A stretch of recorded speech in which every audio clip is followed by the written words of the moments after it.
নমস্কাৰ প্ৰিয় দৰ্শক বিৰতিৰ পিছত সকলোকে স্বাগতম জনাইছো প্ৰিয় দৰ্শক উত্তৰ পূৰ্বাঞ্চলত সামগ্ৰিকভাৱে UPSCৰ চূড়ান্ত পৰীক্ষাৰ ফলাফল বেয়া হলেও কিন্তু মেঘালয়ৰ অংকুৰ দাসে আশাৰ সঞ্চাৰ যোগাইছে অংকুৰ দাসৰ ৰেংক হৈছে 52 আৰু প্ৰায় 2013 চনৰ পিছত প্ৰায় 7-9 বছৰৰ পিছত মেঘালয়ৰ প্ৰায় কোনো এজনে UPSCৰ চূড়ান্ত পৰীক্ষাত সফল হ'ব পাৰিছে আৰু অতি ভাল ৰেংক 52 সংখ্যক ৰেংক তেওঁ পাইছে তেওঁৰ এটা ইন্টাৰভিউ তেওঁৰ সৈতে আমি কথা বতৰা পাতিছিলো শিলঙৰ পৰা তেওঁ আমাৰ সৈতে সংযুক্ত হৈছিল তেওঁ এটা ইন্টাৰভিউ আপোনালোকক দেখুৱাব বিচাৰিম আৰু তাৰ পিছত আমি যাম আমাৰ ষ্টুডিওত সংযুক্ত হোৱা আয়ুষীৰ ওচৰলৈ আয়ুষী সফলভাৱে এবাৰ উত্তীৰ্ণ হৈছে UPSCত কিন্তু তাৰ আগতে অংকুৰ দাসৰ এটা ইন্টাৰভিউ আপোনালোকক শুনাব বিচাৰিম প্ৰিয় দৰ্শক আমাৰ সৈতে সংযুক্ত হৈছে অংকুৰ দাস শিলঙৰ পৰা সংযুক্ত হৈছে অংকুৰ দাস আৰু কালি ঘোষণা হোৱা UPSC সিভিল সাৰ্ভিসেছৰ যি চূড়ান্ত ফলাফল সেই ফলাফল অংকুৰে 52 সংখ্যক স্থান পাইছে আৰু বহু বছৰৰ পিছত মেঘালয়ৰ পৰা এজন প্ৰাৰ্থী সফল হৈছে আৰু মেঘালয়ৰ মুখ্যমন্ত্ৰী কনৰাড চাংমাই শুভেচ্ছা জ্ঞাপন কৰিছে এক আশাৰ সঞ্চাৰ কঢ়িয়াইছে অংকুৰ দাসে মেঘালয়ৰ কাৰণে আৰু সমগ্ৰ উত্তৰ পূৰ্বাঞ্চলৰ কাৰণে যি সময়ত কম সংখ্যক ছাত্ৰ-ছাত্ৰী উত্তৰ পূৰ্বাঞ্চলৰ পৰা ক্ৰেক কৰা দেখা গৈছে সেই সময়ত এক অতি ভাল ৰেংক এশৰ ভিতৰত 52 সংখ্যক ৰেংক পাই সফলতা লাভ কৰিছে অংকুৰ দাসে প্ৰথমতে অভিনন্দন জনাইছো অংকুৰ Das কংগ্ৰেচুলেশনস and also thank you joined us from Shillong. First of all, I would like to know from you, where did you study your schooling and then your graduation, etc., and then I'll go to your coaching and how did you prepare for this examination, UPSC, please. So I basically belong to Shillong. I did my schooling from St. Edmund's School here, and I did my higher secondary from the Army Public School in Shillong itself. And thereafter, I went to Amity University in Noida for my BTech.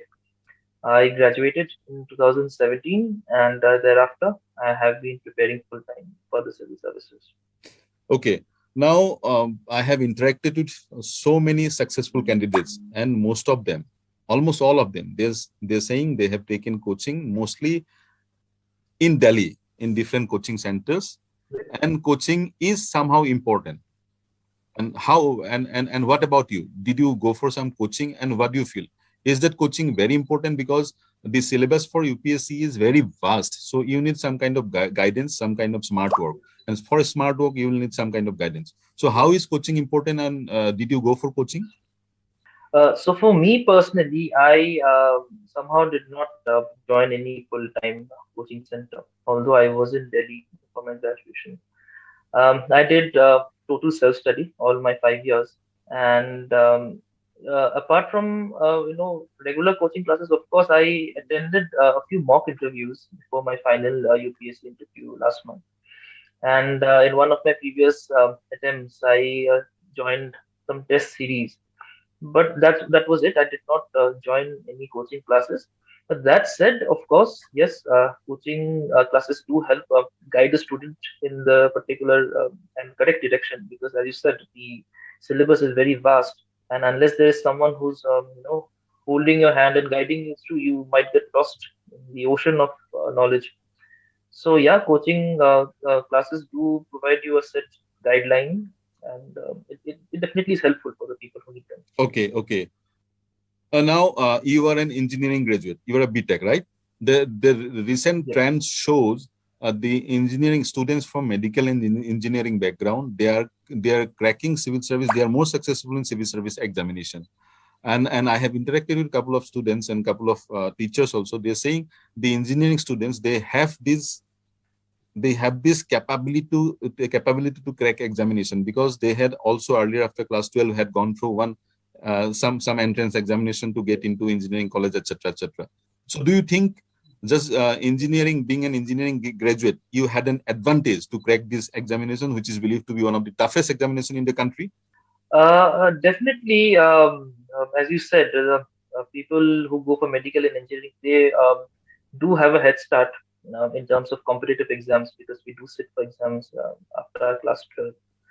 But that said, I do not think it affords us any particular advantage, because the demands of the entrance exams after class 12 and this exam is completely different. And moreover, most humanities courses these days, of course, they also require certain certain entrance tests. So I do not think engineering graduates or medical graduates are at a very major advantage in this sector. Okay. Now I'll come to your state, Meghalaya. As I said, after so many years, if I have not mistaken, it's after 2013, if I am not wrong, you became successful from your state. You said you did not go for coaching, and now internet connectivity is so much better, be it in Shillong, be it in Guwahati, as good as Delhi. So my question is, someone from Meghalaya who is aspiring to become an IAS officer or sit for civil service examination, eventually become an officer, All India Service Officer, can sit in Shillong or Tura or somewhere else in Meghalaya and can prepare? Is there a scope out there? What do you think? Yes, definitely. Because if you see in the last 2 years during the pandemic, anyway, all the coaching centers in Delhi were closed. So for this particular attempt, all the aspirants who successfully cleared it, most of them did not attend any physical coaching classes because all of them were closed in Delhi. So that said, of course, this COVID pandemic was a blessing in disguise for the ed tech sector, because we've seen a lot of education delivery tools being improvised. So I do not think physical classes they might put a student at a certain advantage or disadvantage. And like you said, internet connectivity is as good as the metros. So yeah, that is definitely a plus point. Another question, Ankur. As I said, the candidate students from Northeast, as compared to Bihar and other states, we do not see in the list, we do not see much of successful candidate. If you take the example of Assam, population of 3.5 crores, only 2 students have cracked. In Meghalaya also, as I said, after long years, you cracked the examination. You came out successfully with flying colors. So what could be the reason? What are the reasons you see in your state that the students, they do not crack or do not go for the examination or do not aspire to become an All India Services officer? What do you think? The schools you studied, your schooling is from Meghalaya, from Shillong. What do you think? The Shillong or Meghalaya doesn't have that enabling environment? What do you think?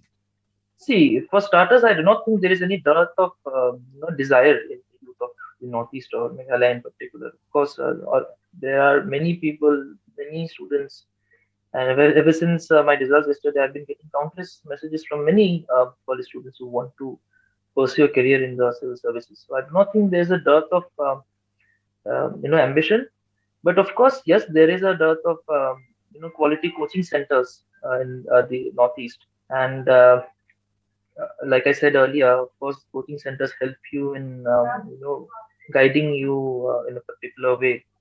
So I think we need to improve on the presence of coaching or guiding centers. So for that, the government or the civil society or other organizations or the organizations which are involved in providing education in various forms should come together and build such an enabling environment so that students also, like you, also become successful. And definitely, I think we need to start with the colleges. The colleges could, in their regular courses. And in Meghalaya, of course, the government of Meghalaya has certain schemes, and it does conduct, preparatory classes for all India service exams through certain organizations. So, of course, yes, the government and civil society need to work on it. Ankur, last question, I'll wind up. What message you will want to give to those students who are preparing for civil services or want to prepare for civil services? Kya message aapke to? Ki message diba bisaribo apuni? So I think the biggest takeaway from my journey was that UPSC is not a sprint; it's a marathon, and it does not require concentrated efforts for a short amount of time. You can't study overnight for 2 days and or 2 months and then aim to clear the exam. It needs consistency, at least for 2 years, because the exam process itself requires a year. So consistency is the key. You need to be consistent hobo lage, aru revise koribo lage, and outlook to increase koribo lage through documentaries, through good non-fiction books, and reading newspapers. So these are the things that need to be. Great. If I can summarize, this is not a sprint but a marathon. You need 2 years of at least 2 years of preparation, and you spoke about increasing the orientation by reading non-fictions, newspapers, and other books. Right? These are some of the keys. Okay, great, Ankur, for giving us this time. Ankur, আপোনাক অভিনন্দন জ্ঞাপন কৰিছো। আপোনাৰ যিখিনি আপুনি বাৰ্তা প্ৰেৰণ কৰিলে, যিখিনি কথা ক'লে, ছাত্ৰ ছাত্ৰীসকলক উপকৃত কৰিব। Thank you very much, Ankur.